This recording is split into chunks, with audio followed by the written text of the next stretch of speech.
এয়া আপোনালোকে দেখিছে এএলচিবি মিটাৰত ডিসপ্লে বন মানে ইয়াত লাইন নাই। আমি ঘৰতে কেনেধৰণৰ এএলচিবি লাইন নোপোৱাকৈ লাইট জ্বলাব পাৰোঁ আহকচোন চাই লওঁ।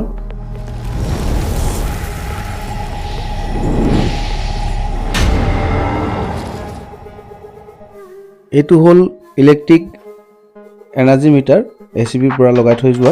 বৰ্তমান দেখিছে এইটোত লাইন নাই আৰু এডাল হ'ল এচিবিৰ পৰা অহা মেইন কেবল আৰু ইয়াৰ পৰা আউটপুট ওলাই আমাৰ এমচিবি বা আইচোলেটাৰ সোমাইছে। আমি এতিয়া লাইনটো কি কাৰণত নাই আমি তাক চেক কৰোঁ আৰু কেনেকৈ ধৰণে চলাব পাৰি চাই লৈছোঁ।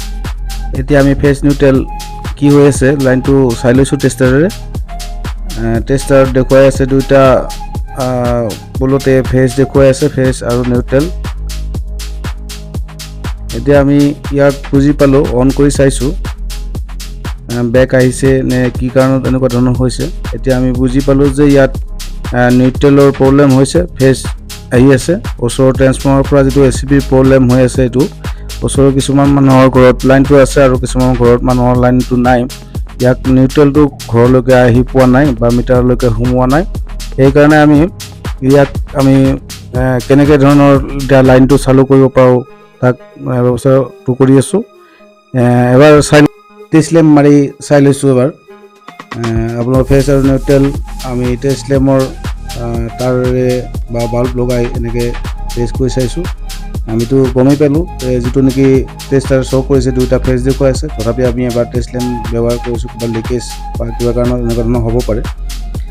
এতিয়া আমি গম পালোঁ যে এইটো এচিবিৰ পৰা যিডাল নিউট্ৰেল তাৰ আমাৰ মিটাৰলৈকে আহিছে, এই তাঁৰডাল ক'ৰবাত ফল্ট হৈছে বা লাইন ছিঙি গৈছে। এতিয়া আমি ইয়াক কেনেধৰণৰ কৰিলে আমি লাইনটো চলাব পাৰিম তাৰ ব্যৱস্থা কৰি আছোঁ। এইডাল হ'ল মিটাৰৰ পৰা অহা নিউট্ৰেল কেবল। আমি ইয়াক এবাৰ টেষ্টাৰ মাৰি চাইছোঁ, ইয়াত এইটো দেখিছোঁ ফেজ আহি আছে।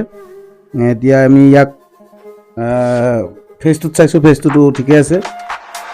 এতিয়া আমি যিযোৰ নিউট্ৰেল আছে নিউট্ৰেলটো আমি টেপিং কৰি ইয়াক সাইড কৰি ৰাখি দিছোঁ। ভিডিঅ'টো শেষলৈকে চাই থাকিব। আপোনালোকৰ ঘৰত এনেকুৱা প্ৰব্লেম হ'ব পাৰে, আপোনালোকে কেনে ধৰণৰ ছল্ভ কৰি ল'ব।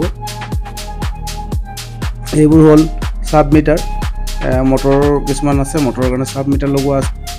নিউট্ৰেল নোহোৱাকৈ আমি লাইন কেনেকৈ ধৰণৰ চালু কৰোঁ আপোনালোকে চাই থাকক আৰু নিজৰ এনেকুৱা ধৰণৰ প্ৰব্লেম হ'লে আপোনালোকে নিজে কৰি ল'ব পাৰিব। ভিডিঅ'টো চাই ভাল পালে লাইক কমেণ্ট আৰু শ্বেয়াৰ কৰিব বুলি আশা কৰিলোঁ। এনেকুৱা ধৰণৰ ভিডিঅ' পাবলৈ হ'লে চেনেলটো ছাবস্ক্ৰাইব কৰি ৰখাটো খুবেই প্ৰয়োজন আৰু লাইক কমেণ্ট শ্বেয়াৰ কৰিব বুলি আশা কৰিলোঁ। এতিয়া আমি লৈছোঁ এনেকুৱা এডাল কেবল, লাম্বা আপোনাৰ ডিষ্টেঞ্চ অনুযায়ী লাম্বা কেবল এডাল লৈছোঁ। যিটো লোড অনুযায়ী আমাৰ কেবলটোৰ তেনেকুৱা ধৰণৰ হ'ব। এইটো কেবল লৈছোঁ আমি 1.5 আৰু এতিয়া আমি আইচোলেটাৰ বা এমচিবি অফ কৰি ৰাখিছোঁ। ইয়াৰ পিছত আমি যিটো নিউট্ৰেলৰ কানেকশ্যন আছিলে এই কানেকশ্যনটোত আমি যিটো নতুন কেবল আমি তাত সংযোগ কৰিছোঁ বা কানেকশ্যন কৰিছোঁ। চাই থাকক ভিডিঅ'টো। এইখিনিতে কৈ থওঁ এইবোৰ কাম বিপদজনক হ'ব পাৰে, অভিজ্ঞতা নোহোৱা মানুহে এনেকুৱা কামবোৰ যাতে নকৰে। এইবোৰ কাম ইলেক্ট্ৰিকৰ ওপৰত নলেজ থকা মানুহে জানো কৰে তাৰ ওপৰত নজৰ ৰাখিব। যিডাল ৱায়াৰ আমি নিউট্ৰেলত কানেক্ট কৰি লৈছোঁ আৰু আনটো মোৰ আমি ইনচুলেশ্যনটো গুচাই লৈছোঁ আৰু লো জাতীয় পদাৰ্থ 4 ফুট 5 ফুটৰ ওপৰত হ'লে বেছি ভাল হয়। এই পদাৰ্থটোৰ লগত আনটো মোৰ আমি টাইটকৈ মেৰুৱাই লৈছোঁ বা কানেক্ট কৰি লৈছোঁ। মন কৰিব কানেক্ট কৰোঁতে যাতে এই কানেকশ্যনটো টাইট হৈ যায়, লুজ কানেকশ্যন যেন নহয়। ইয়াৰ পিছত আমি লৈ গৈছোঁ এটা ড্ৰেইনৰ কাষত বা পানী থকা জেগাত আৰু মাটিত আমি এই লো জাতীয় বস্তুটো পুতি দিছোঁ। যিটো নেকি আমি মাটিত পুতি দিয়া কেবলৰ আনটো মূৰ আহি আমাৰ নিউট্ৰেলৰ জেগাত কানেক্ট হৈছে আৰু ইয়াৰ দ্বাৰা আমি এটা নিউট্ৰেল বনাই লৈছোঁ। আৰু ছেম প্ৰচেছ আমাৰ ট্ৰেন্সফৰ্মাৰ যিটো এচিবি ট্ৰেন্সফৰ্মাৰ থাকে, ছেম প্ৰচেছ আপোনাৰ আৰ্থিঙৰ পৰাই নিউট্ৰেল বনোৱা হয় আৰু আমি এই প্ৰচেছটোৱে আমি ঘৰত আজি ট্ৰাই কৰিছোঁ। এতিয়া আমি যিটো নেকি এচিবিৰ পৰা অহা কেৱল নিউট্ৰেল আছিলে এইটোতো আমি টেপিং কৰি ৰাখি দিছোঁ আৰু এচিবিৰ পৰা অহা যিটো নেকি ফেজ ৱায়াৰ আমাৰ কানেক্ট হৈ আছে আৰু আমি যিটো নেকি ঘৰত বনাই লোৱা নিউট্ৰেল বা আৰ্থিঙৰ পৰা নিউট্ৰেল বনাই লৈছোঁ। এই কেবলটো আকৌ এবাৰ দেখুৱাইছোঁ আমি কেনেধৰণৰ কানেক্ট কৰিছোঁ। আকৌ কৈছোঁ এইবোৰ কাম যাতে ইলেক্ট্ৰিকৰ নলেজ নথকা মানুহে ঘৰত ট্ৰাই নকৰে, কাৰণ বিপদজনক কাম হয়। আহক এতিয়া আমি আকৌ MCB অন কৰি ইয়াক টেষ্ট কৰি লওঁ, আমাৰ যিটো নেকি কাম আমি কৰিছোঁ এই কামটো ছাকচেছ হৈছে নে নাই। এতিয়া আমি আইচলেটাৰ আৰু MCB অন কৰি লৈছোঁ আৰু দেখিছোঁ আমাৰ কামটো ছাকচেছ হৈছে আৰু আমি এইটো লাইন পাই গৈছোঁ। আমাৰ যিটো ছাবমিটাৰ এইটো লাইন ইনপুট পাইছে কাৰণে আমাৰ ডিছপ্লে জ্বলিছে বা ইয়াৰ ছিগনেল আমি পাই গৈছোঁ।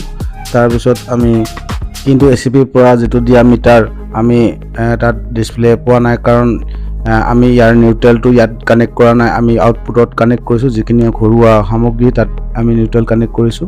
ACBৰ পৰা যিহেতু 2টা ফেজে আহি আছিলে আৰু এইবোৰ হ'ল ছাবমিটাৰৰ পৰা যোৱা মটৰৰ কানেকশ্যন। আপোনালোকে নাভাবিব এইবোৰ বেলেগৰ পৰা লাইন লৈ আমি এনেকৈ দেখুৱাইছোঁ। আপোনালোকে ঘৰত ট্ৰাই কৰি চাব পাৰে। এনেকুৱা কৰিলে আপোনাৰ ACBৰ পৰা যেতিয়া কমপ্লেইন ক্লিয়াৰ নকৰে বা যেতিয়ালৈকে তেওঁলোক নাহে তেতিয়ালৈকে আপোনালোকে এনেকুৱা ধৰণৰ চলিব পাৰিব ঘৰতে কৰি। এতিয়া আমি আকৌ এবাৰ চাই লৈছোঁ, আমাৰ টেষ্ট লেম্প ব্যৱহাৰ কৰি আমি চাই লৈছোঁ আমাৰ যিটো এইটো 200 পৰা বাল্ব আমি কানেক্ট কৰিছোঁ। আমাৰ যিটো নেকি আইচলেটাৰত কানেক্ট কৰিছোঁ ফুল ভল্টেজত আমাৰ 200 পৰা বাল্ব জ্বলিছে। আমি আইচলেটাৰ ওপৰৰ পিনে চাইছোঁ আৰু তলৰ পিনে চাইছোঁ। তলৰ পিনে আমি যিটো ইনপুট দিছোঁ তাৰ পৰা আমি দেখিছোঁ যে আমাৰ আইচলেটাৰ অন কৰি আমি চাইছোঁ আমাৰ ইনপুট ঠিকে আছে আৰু আউটপুটতো আমি অন কৰি এইটো আউটপুট চাইছোঁ, আউটপুট অন নকৰাকৈ চাইছোঁ।